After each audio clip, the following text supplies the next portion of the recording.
नमस्कार दोस्तों, कैसे हैं आप सब? आशा करते हैं आप सब बहुत अच्छे होंगे और आप सबको हमारे यूट्यूब चैनल पर स्वागत है। जैसा कि आप सब थंबनेल में देख ही चुके हैं कि आज हम लोग 2024 में पूछे गए नीट में क्वेश्चन को प्रैक्टिस करेंगे, 15 क्वेश्चन को प्रैक्टिस करेंगे। चलिए दोस्तों, देखते हैं कि 15 क्वेश्चन कौन-कौन से थे और उसका आंसर खोजने का प्रयत्न करेंगे। तो चलिए दोस्तों, सबसे पहला क्वेश्चन देखते हैं हम लोग। सबसे पहला क्वेश्चन है, सजीव ऊतकों में पाए जाने वाला एक अल्पपर्णु भार का कार्बनिक यौगिक लेसिथिन का डैश डैश एक उदाहरण है। जी हाँ दोस्तों, सजीव ऊतकों में पाए जाने वाला एक अल्पपर्णु भार का कार्बनिक यौगिक लेसिथिन का डैश डैश का एक उदाहरण है। यानी इसमें ऑप्शन दिया है, देखिए दोस्तों। एमिनो अम्ल, दूसरा दिया है कार्बोहाइड्रेट, तीसरा दिया है ग्लिसराइड और चौथा दिया है फास्फोलिपिड। जी हाँ दोस्तों, दिया है चौथा फास्फोलिपिड। तो चलिए दोस्तों, बताइए सबसे इसमें पहला क्वेश्चन का आंसर कौन सा सही होगा। पहला क्वेश्चन का आंसर कौन सा सही होगा। चलिए दोस्तों, इसका option number D is a right answer, phospholipid होगा। जी हाँ दोस्तों, इसका option number D is a right answer, यानी इसका आंसर होगा फास्फोलिपिड। चलिए दोस्तों, नेक्स्ट क्वेश्चन की तरफ हम लोग बढ़ते हैं और नेक्स्ट क्वेश्चन आप लोग के सामने है। नेक्स्ट क्वेश्चन देख सकते हैं। मोनेलेट द्वारा सक्सिनिक डिहाइड्रोजिनेस एंजाइम का संदमन डैश डैश का उत्कृष्ट उदाहरण है। अब देखिए, इसका पहला ऑप्शन नंबर क्या दिया। ऑप्शन ए फीडरिक संदमन, फीडबैक से संदमन, एंजाइम सक्रियण, तीसरा है प्रतिस्पर्धा संदमन, चौथा है आपका कोको फैक्टर सहरक्त या संदमन। चलिए दोस्तों, इसका राइट आंसर जल्दी बताइए, इसका आंसर कौन सा सही होगा।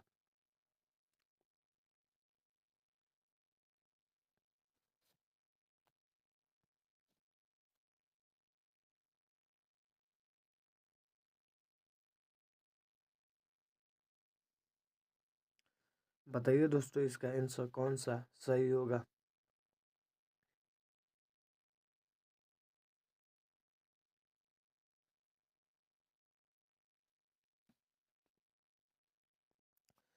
जी हाँ दोस्तों, इसका राइट आंसर होगा प्रतिस्पर्धा संदमन। Option number C is right answer, प्रतिस्पर्धा संदमन। चलिए दोस्तों, नेक्स्ट क्वेश्चन की तरफ बढ़ते हैं। क्वेश्चन नंबर तीसरे देखते हैं। क्वेश्चन नंबर तीसरा दिया, एंजाइम कार्बोक्सीपेप्टिटेज का सहायक को फैक्टर है। एंजाइम का कार्बो की पेप कार्बोक्सीपेप्टिज का सहायक को फैक्टर है। देखिए दोस्तों, ऑप्शन नंबर ए दिया है जिंक, ऑप्शन बी दिया हीम, ऑप्शन नंबर सी दिया है नियोसिन, ऑप्शन नंबर डी दिया है फ्लेविन। चलिए दोस्तों, इसका ऑप्शन जल्दी बताइए, इसका आंसर कौन सा होगा।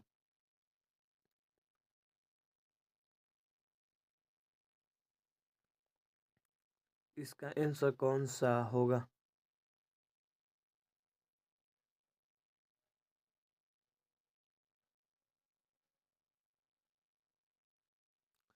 जल्दी बताइए दोस्तों, इसका आंसर क्या होगा।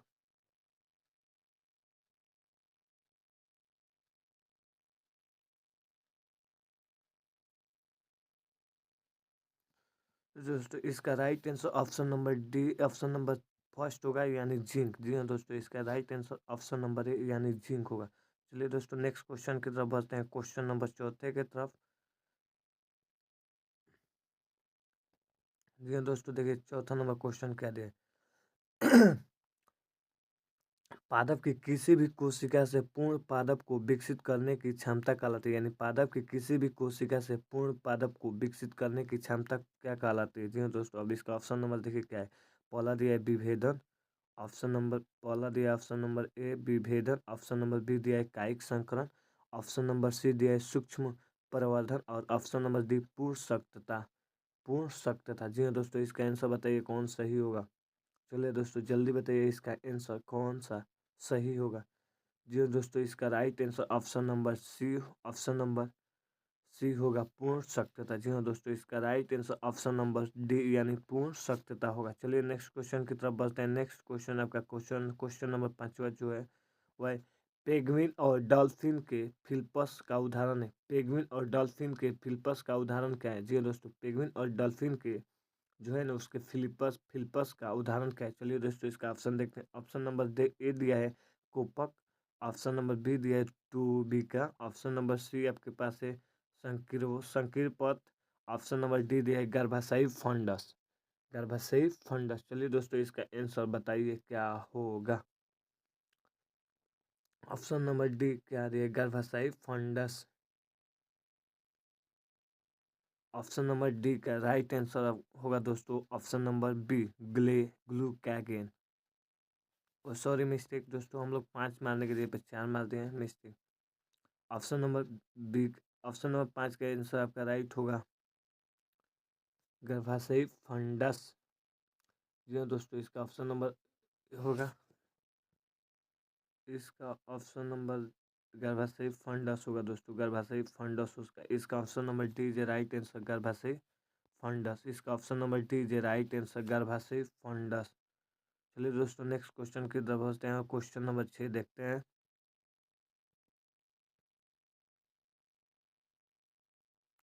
नेक्स्ट क्वेश्चन यानी क्वेश्चन नंबर 6, निम्न में से कौन एस्टेरॉइड हार्मोन नहीं, निम्न में से कौन एस्टेरॉइड हार्मोन नहीं है, निम्न में से कौन एस्टेरॉइड हार्मोन नहीं है, निम्न में से कौन एस्टेरॉइड हार्मोन नहीं है, निम्न में से कौन एस्टेरॉइड हार्मोन नहीं है। देखिए सबसे पहला दिया है निम्न में से कौन सा एस्टेरॉइड हार्मोन नहीं है। पहला ऑप्शन दिया है कोर्टिसोल, दूसरा दिया ग्लूकेगॉन, तीसरा दिया है आपका ऑप्शन नंबर सी दिया है टेस्टोस्टेरोन, और चौथा दिया है प्रोजेस्टेरोन। जी हाँ दोस्तों चौथा दिया है प्रोजेस्टेरोन। तो चलिए दोस्तों ऑप्शन इसका बताइए कौन सा सही होगा, जल्दी कीजिए। जी हाँ दोस्तों इसका ऑप्शन नंबर राइट आंसर होगा बी ग्लूकागेन। ये option number B is right answer glucagon. चलिए दोस्तों नेक्स्ट क्वेश्चन की तरफ बढ़ते हैं। क्वेश्चन नंबर 7 की तरफ चलते हैं। क्वेश्चन नंबर 7 आपके मोबाइल स्क्रीन पर जरूर दिख रहा होगा। देखिए क्वेश्चन नंबर 7, निम्न में से कौन फ्लोपियन नली का अवयव नहीं है, निम्न में से कौन फ्लोपियन नली का अवयव नहीं है, निम्न में से कौन फ्लोपियन नली का अवयव नहीं है। चलिए दोस्तों इसका ऑप्शन देखते हैं। ऑप्शन नंबर 1 कोपक, ऑप्शन नंबर बी तुबिका, ऑप्शन नंबर सी सक्रियण पथ, ऑप्शन नंबर डी फंड, ऑप्शन नंबर डी आपके पास है, ऑप्शन नंबर डी है गर्भाशयी फंडस। ऑप्शन नंबर ए कोपक, ऑप्शन नंबर बी तुबिका, ऑप्शन नंबर सी सक्रियण पथ, ऑप्शन नंबर डी गर्भाशयी फंडस, सॉरी गर्भाशयी फंडस, गर्भाशयी फंडस, गर्भाशयी फंडस। ये दोस्तों इसका राइट आंसर बताइए जल्दी। इसका right answer option number D is right answer गर्भाशयी फंडस। जी हाँ दोस्तों इसका राइट आंसर होगा गर्भाशयी फंडस। चलिए दोस्तों नेक्स्ट क्वेश्चन यानी क्वेश्चन नंबर 8वां की तरफ बढ़ते हैं। और 8वां नंबर क्वेश्चन ये रहा, निम्न में कौन स्वप्रतिरक्ष विकार है, निम्न में कौन स्वप्रतिरक्ष विकार है, निम्न में कौन स्वप्रतिरक्ष विकार है। देखिए चलिए दोस्तों ऑप्शन देखते हैं इसका जो कौन विकार है। ऑप्शन नंबर ए दिया है गाउट, ऑप्शन नंबर बी है पेशीय दुष्पोषण, ऑप्शन नंबर सी दिया है माइस्थोनिया, ऑप्शन नंबर डी दिया है आपका एस्मेटोइड, ऑप्शन नंबर डी दिया है एस्मेटोइड। चलिए दोस्तों इसका आंसर बताइए कौन सही होगा। इसका option number right is answer D. जी हाँ दोस्तों इसका आंसर D is right answer, option number D इसका सही आंसर है एस्मेटोइड। चलिए दोस्तों नेक्स्ट क्वेश्चन देखते हैं। क्वेश्चन नंबर 9, निम्न में से कौन सा घटक हार्डी विनबर्ग सभ्यता को प्रभावित नहीं करेगा, निम्न में से कौन सा घटक हार्डी विनबर्ग सभ्यता को प्रभावित नहीं करेगा। चलिए दोस्तों इसका ऑप्शन देखते हैं। ऑप्शन नंबर 1 जीन परिवास, ऑप्शन नंबर बी स्थिर जीन पॉल, और ऑप्शन नंबर सी दिया है अनुवांशिक, ऑप्शन नंबर डी दिया है आपके दोस्तों ऑप्शन नंबर डी अनुवांशिक पुनर्योगज, ऑप्शन नंबर सी दिया है अनुवांशिक, और ऑप्शन नंबर डी दिया है अनुवांशिक पुनर्योगज। चलिए दोस्तों इसका आंसर बताइए कौन सा सही होगा। जी दोस्तों इसका आंसर राइट आंसर होगा ऑप्शन नंबर बी स्थिर जीन ओ यार सॉरी स्थिर जीन पुल। इसका राइट आंसर होगा स्थिर जीन पुल। जी हाँ दोस्तों इसका राइट आंसर होगा स्थिर जीन पुल यानी option number B is right answer. चलिए दोस्तों नेक्स्ट क्वेश्चन की तरफ पढ़ते हैं। क्वेश्चन नंबर 10वां देखते हैं। तिलचट्टे के दोनों लिंगों में से तिलचट्टे के दोनों लिंगों में से एक जोड़ी संधि युक्त तंतुमय संरचना जिन्हें गुदीय लूम कहते हैं वो उपस्थित होते हैं, जिन्हें गुदीय लूम कहते हैं उपस्थित होते हैं। तिलचट्टे के दोनों लिंगों में से एक जोड़ी संधि युक्त तंतुमय संरचनाएं जिन्हें गुदीय लूम कहते हैं उपस्थित होते हैं, जिन्हें गुदीय लूम कहते हैं उपस्थित। तिलचट्टे के दोनों लिंगों में से एक जोड़ी संधि युक्त तंतुमय संरचनाएं जिन्हें गुदी लूम कहते हैं उपस्थित होते हैं। चलिए दोस्तों इसका ऑप्शन देखते हैं कौन सा सही होगा। जो उपस्थित किसमें उपस्थित होता है, तिलचट्टे के दोनों लिंग किसमें उपस्थित होते हैं।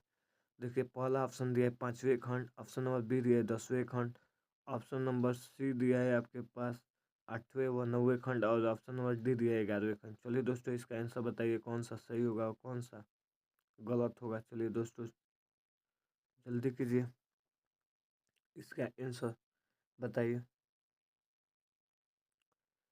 इसका right answer option number B होगा दोस्तों 10वें खंड। जी हाँ दोस्तों इसका ऑप्शन नंबर बी है right answer, option number D. चलिए दोस्तों नेक्स्ट क्वेश्चन की तरफ बढ़ते हैं। क्वेश्चन नंबर 11, निम्न में से कौन सी प्राकृतिक परंपरागत गर्भ निरोधक विधि नहीं है। निम्न में से कौन सी प्राकृतिक परंपरागत गर्भ निरोधक विधि नहीं है। निम्न में से कौन प्राकृतिक परंपरागत गर्भ निरोधक विधि नहीं है। चलिए दोस्तों इसका ऑप्शन देखा जाए। ऑप्शन नंबर ए दिया है कोइटस इंटरप्स, वो दो ऑप्शन नंबर बी दिया है वाल्ट, और ऑप्शन नंबर सी दिया है दोस्तों आपके, और ऑप्शन नंबर सी दिया है इस ऑप्शन नंबर, और ऑप्शन नंबर सी दिया है आपका, और ऑप्शन नंबर सी दिया है आवधिक आवधिक आवधिक, ऑप्शन नंबर सी दिया आवधिक संयम, और ऑप्शन नंबर डी दिया है स्तनपान आंतव स्तनपान आंतव स्तनपान आंतव। जी हाँ दोस्तों एक बार और देख लेते हैं। निम्न में से कौन सी प्राकृतिक परंपरागत गर्भ निरोधक विधि नहीं है। Coitus interruptus, option number B vault, option number C आवधिक संयम, ऑप्शन नंबर डी स्तनपान आवत है। चलिए दोस्तों इसका आंसर बताइए कौन सा सही होगा कौन सा गलत होगा। दोस्तों इसका राइट आंसर वाल्ट होगा। जी हाँ दोस्तों इसका राइट आंसर वाल्ट होगा। इसका राइट आंसर वाल्ट होगा। इसका राइट आंसर वाल्ट होगा यानी ऑप्शन नंबर बी। इसका राइट आंसर वाल्ट होगा यानी option number B is a right answer. ये दोस्तों option number B is a right answer. चलिए दोस्तों ऑप्शन अगला क्वेश्चन पर पहुंचते हैं। क्वेश्चन नंबर 12, हरित लौह क्लोरोप्लास्ट में उपस्थित डीएनए है। हरित लौह जो होता है यानी क्लोरोप्लास्ट में उपस्थित डीएनए क्या कहते हैं। डी ऑप्शन नंबर ए दिया है रैखिक द्विरजुक, ऑप्शन नंबर बी दिया है वृत्तीय द्विरजुक, ऑप्शन नंबर सी दिया है वृत्तीय एकल रजुक, ऑप्शन नंबर डी दिया है रैखिक एकल रजुक रैखिक एकल रजुक। चलिए दोस्तों इसका जो कमेंट में आंसर जल्दी बताइए। जी हाँ दोस्तों इसका right answer option number B is a right answer वृत्तीय द्विरज्जु। जी हाँ दोस्तों इसका option number B is a right answer, option number B is a right answer वृत्तीय द्विरज्जु। चलिए दोस्तों नेक्स्ट क्वेश्चन की तरफ बढ़ते हैं। क्वेश्चन नंबर 13 देखते हैं।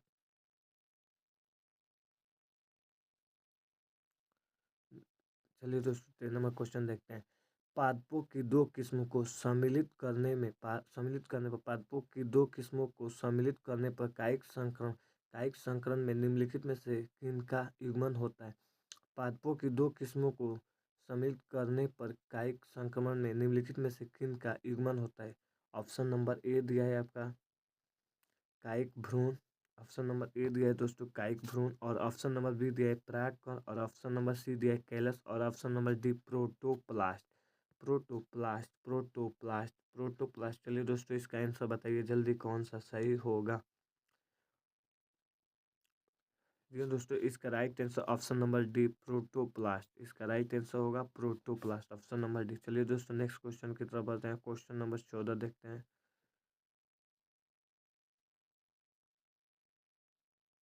नेक्स्ट क्वेश्चन की तरफ बढ़ते हैं। क्वेश्चन नंबर 14 देखते हैं। चलिए दोस्तों नेक्स्ट क्वेश्चन, क्वेश्चन नंबर 14, पूर्णतः विकसित मृदतकी कोशिकाओं से अंतरापूलीय कैम्बियम का बनना डैश डैश का एक उदाहरण है। पूर्णतः विकसित मृदत्तकी कोशिकाओं से अंतरापुलीय कैम्बियम का बनना डैश डैश का एक उदाहरण है। चलिए दोस्तों, इसका क्या उदाहरण है? जो मृतक कोशिका होता है उससे अंतरापुलीय कैम्बियम का बनने का एक उदाहरण बताइए। चलिए दोस्तों, देखते हैं ऑप्शन नंबर इसमें कौन सा सही होता है और कौन सा गलत होता है। चलिए दोस्तों, ऑप्शन नंबर ए है विभेदन, ऑप्शन नंबर बी परिपक्वन, ऑप्शन नंबर सी है पुनः पुनर्विभेदन और ऑप्शन नंबर डी दिया है निर्विभेदन। चलिए दोस्तों, इसका ऑप्शन बताइए कौन सा सही होगा और कौन सा गलत। जी हाँ दोस्तों, जल्दी बताइए इसका ऑप्शन कौन सा सही होगा और कौन सा गलत होगा। ऑप्शन नंबर कौन सा सही होगा और कौन सा गलत होगा। जी हाँ दोस्तों, इसका ऑप्शन नंबर बी, इसका ऑप्शन नंबर थी B C is right answer. Sorry, इसका option number C is right answer. पुनर्निर्वेदन, पुनर्निर्वेदन, option number C is right answer. पुनर्निर्वेदन, पुनर्निर्वेदन, पुनर्निर्वेदन। चलिए दोस्तों, नेक्स्ट क्वेश्चन की तरफ बढ़ते हैं। क्वेश्चन नंबर 15वां नंबर क्वेश्चन की तरफ चलते हैं। डैश डैश के समय स्पिंडल फाइबर्स गुणसूत्र के काइनेटोकोर से जुड़ जाते हैं। डैश डैश के समय स्पिंडल फाइबर्स गुणसूत्र के काइनेटोकोर से जुड़ जाते हैं। स्पिंडल काइनेटोकोर से जुड़ जाते हैं। चलिए दोस्तों, इसका ऑप्शन देखते हैं। इसका ऑप्शन क्या है? ऑप्शन पहला दिया है दोस्तों पूर्व अवस्था प्रोफेज, ऑप्शन नंबर ए दिया है पूर्व अवस्था प्रोफेज, ऑप्शन नंबर बी मध्य अवस्था, ऑप्शन नंबर सी पच्य अवस्था, ऑप्शन नंबर डी अत्य अवस्था। चलिए दोस्तों, इसका राइट आंसर बताइए। अत्य अवस्था। जी हाँ दोस्तों, इसका राइट आंसर होगा option number B is right answer मध्य अवस्था। जी हाँ दोस्तों, इसका option number B is right answer मध्य अवस्था। चलिए दोस्तों, नेक्स्ट क्वेश्चन देखते हैं। Question number 16। संकटापन स्पीसीज की सूची डैश डैश के द्वारा निकाली गई। संकटापन स्पीसीज की सूची डैश डैश के द्वारा निकाली गई। किसके द्वारा निकाली गई? चलिए दोस्तों, देखते हैं। ऑप्शन नंबर दिया है, ऑप्शन नंबर ए दिया है GEAC, ऑप्शन नंबर बी दिया है WWF, sorry, option number C दिया है FOM और ऑप्शन नंबर डी दिया IUCN। चलिए दोस्तों, बताइए किसके द्वारा संकटापन स्पीच की सूची को निकाला गया है।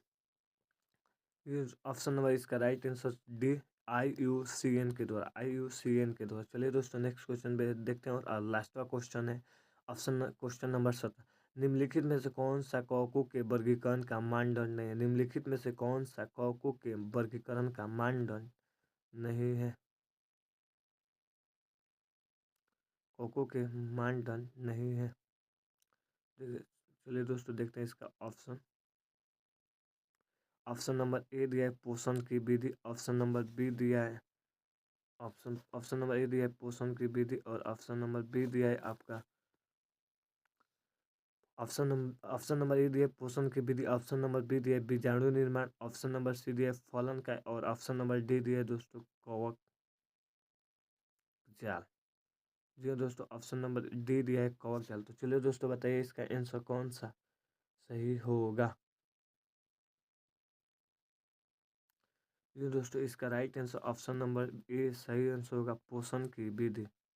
पोषण की विधि इज राइट आंसर। चलिए दोस्तों, अगर ये वीडियो आपको पसंद आया होगा तो प्लीज़ चैनल को सब्सक्राइब कीजिए और वीडियो को लाइक ज़रूर कीजिएगा और अपने दोस्तों के साथ ज़रूर शेयर कीजिए और कमेंट में वीडियो पसंद आए तो प्लीज़ कमेंट में ज़रूर बताइएगा और कैसे आपको वीडियो चाहिए। मिलते हैं अगले वीडियो में, तब तक के लिए धन्यवाद।